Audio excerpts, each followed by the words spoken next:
Superstar, that's Jamelia for you here on 1FM 91.3. It's the morning drive with the Flying Dutchman and Carrie Chong. Good morning to you. Good morning. And we want to say hi to Cherie Lok from the Straits Times. Hi, welcome back. Hi, thanks for having me. Yeah. So we're talking about Singapore desserts. Yeah.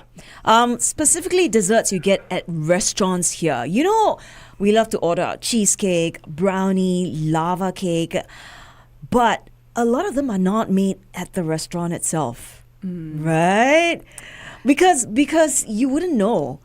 I mean, I wouldn't. If I paid for a meal and I $25 dessert. Oh, it looks good. Must be expensive. Must be good, right? And then it comes out with all these frills and stuff, but it's actually not made in-house. I don't know how I feel about that. Okay, but let's go back. What got you clued in? How did you realize that this was going on? Yeah, I suppose it's not something that you pick up on, but I think at some point I was at a restaurant with my family and we were like, oh, should we get dessert? And I was going to ask for the dessert menu and I was like, yeah, but I could also probably predict, what's going to be on it. Yeah. But I think what really alerted me to this was there was this Vox piece which was titled very similarly, why do all restaurants serve the same desserts, something along those lines. And so it covered the background, mainly why restaurants feel the need to outsource desserts. And they had dropped that word in, outsource, but they hadn't expanded on it.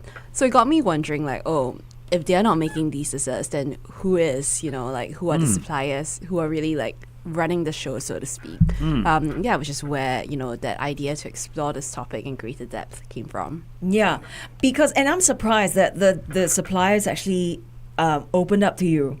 Right? Yeah, I was surprised too. You named quite a few of them, and then they're doing big business, supplying to thousands of restaurants here, even these quick serve retails. And we're not just talking about desserts, we're talking about things like soursop puree, that goes into drinks, mango puree. When you get at your bubble tea shop and all that, the just the core ingredients that the restaurants wouldn't take time to make because it's too time consuming. Correct. It's too laborious, right?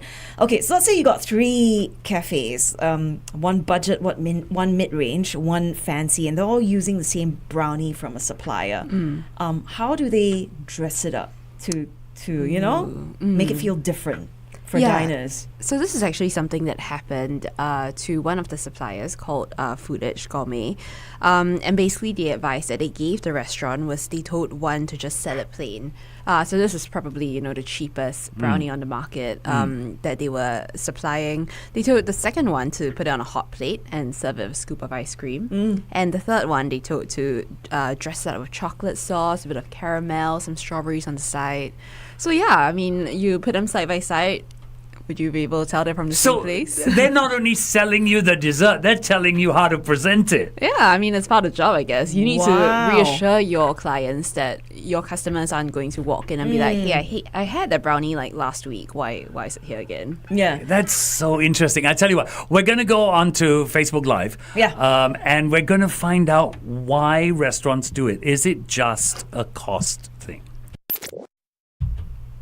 Okay, so why are they outsourcing? Is it because nobody wants to be a pastry chef, or it's more expensive and to hire? my daughter wants to be a pastry chef. You're all hiring. Yeah, his daughter is a pastry chef, a trained chef. What is it that's stopping people from making these desserts in their kitchen themselves? Well, I guess cost is one, but it's also a matter of who we're talking about, So your average restaurant specializing in maybe Italian food, general Western dishes like roast chicken isn't probably going to have the budget to hire a pastry chef. So that's something that's reserved for, say, fine dining establishments. So cost, for sure, it's one big thing, right? Especially now in this current economic climate where you're trying to save as much cost as possible. It's also a matter of, I guess, consistency and security. So, you want to be assured that you're getting the same standard of desserts, across the board, and that you can serve it to your customers without worrying about, maybe if my if today I run out of like eggs or something, dessert's not going to be as good as it usually is. Yeah. So I guess it takes some of that logistical pressure off restaurants. It's very interesting. But a lot of these restaurants avoid disclosing that their desserts are outsourced. And that is understandable. I don't want to go into a restaurant, pay for a meal, and then, oh, by the way, our dessert is made by ABC. Yeah, exactly. It was made in a factory and it came frozen and we just had to heat it up and then put some gold flakes on it and charge you $20. Do Singaporeans really care that these desserts are something that's pre-made, or are they more particular? I guess it depends on how it tastes. Okay, I think on some level, we probably know that what we're getting in like the average restaurant you go to might not necessarily be made there. I mean, main course, yeah, sure, we expect it to be cooked on the spot, right? But things like desserts, drinks, do we really think certain hot pot chains are whipping up like a fresh batch of ice cream in the back? That's I true. Okay, should yeah, some no, yeah, awareness on a yeah. certain level that this might not be made in house. It's just that you don't necessarily want confirmation of it, which is I guess why these suppliers are okay with saying like this is our role in the industry, but we're not going to tell you exactly who we're supplying and what we're supplying to them. I think the other reason is because these are not dessert restaurants per se, right? So maybe the emphasis is not so much on dessert, right? So the restaurant is saying it's okay, we do the mains really well, and then dessert's kind of like sideline, and customers actually don't expect that much. But I'm fussy that. I mean, I don't care where the dessert is made. Yeah. To me, it's about maintaining the quality of the restaurant. And to me, if a restaurant focuses on the main but doesn't worry so much about the appetizer and the dessert, I will go there once. I will never go there again. Yeah, but that's assuming Because appetizers. it's about the whole meal.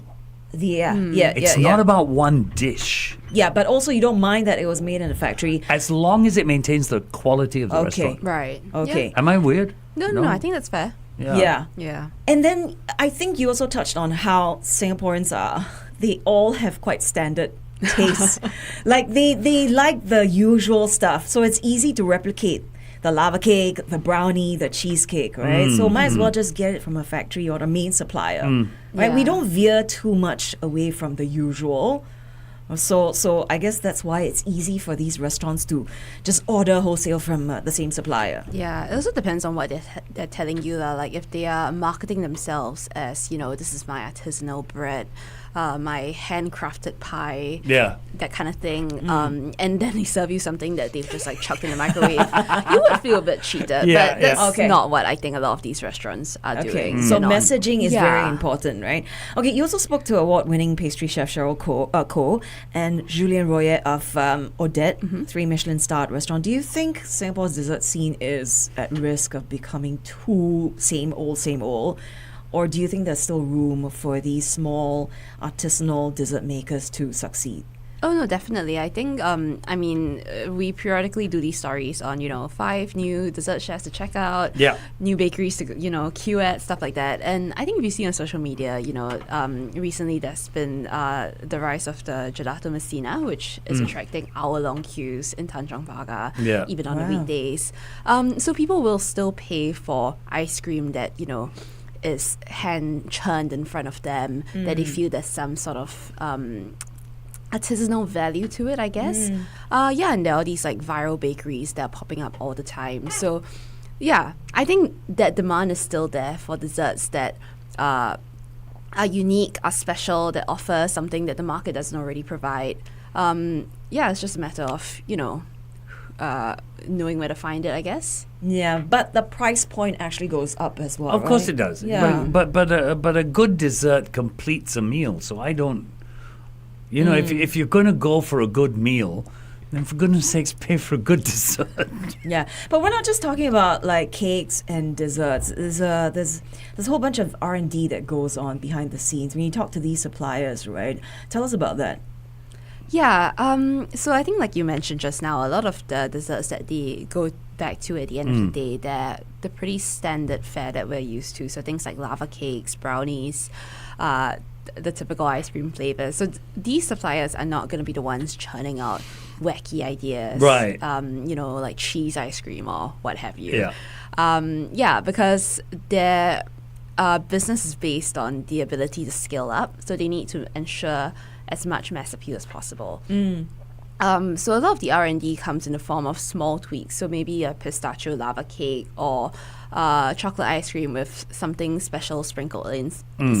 So they're not gonna completely reinvent the wheel. They're just gonna make it, tweak it a bit for the bigger clients who want a bit of something to stand out, I guess. Right. Speaking of stand out, did you come across anything that these lab chefs have sort of produced? Anything that stands out in your mind?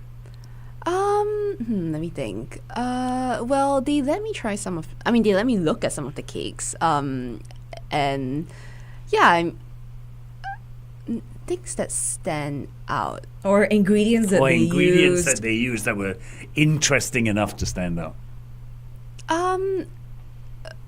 Okay, maybe I went on a day that, they weren't particularly adventurous, but nothing immediately comes to mind. But I did go to Dessert Guru, which is has, I guess, a small Chinese type of client base. So they do a lot of Chinese desserts. They supply bubble tea shops. And I guess it felt a bit, more interesting for me because I was looking at them creating these mango jello strips, which you don't see on such a regular basis compared to lava cakes and ice cream. So I was like, oh, okay, cool. So this is where, our bubble tea toppings come from. Yeah, Chinese desserts, right? Like your almond, puree. Sesame paste, that sort of paste. thing. Okay, paste. That's what I'm looking for. Actually, it's very interesting that we've had this conversation because for the longest time, I never even thought that these desserts were produced outside of a restaurant. Yeah, same. I always thought, damn, these guys are good. They do everything. Okay, we're going to go back on air right now.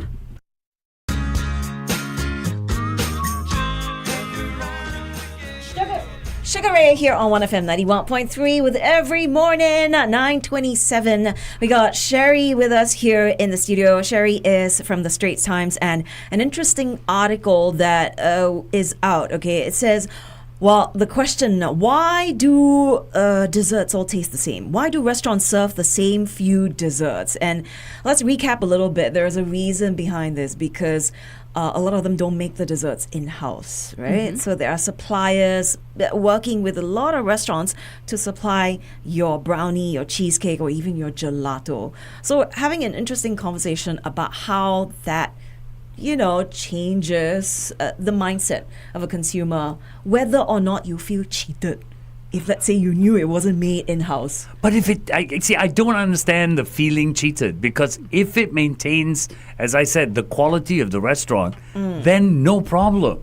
Yeah, I suppose, but especially, if the restaurant doesn't tell you specifically that, okay, we made this. You just assume that George in the kitchen did it, But I think there's another point of view from this. It also reduces wastage, right?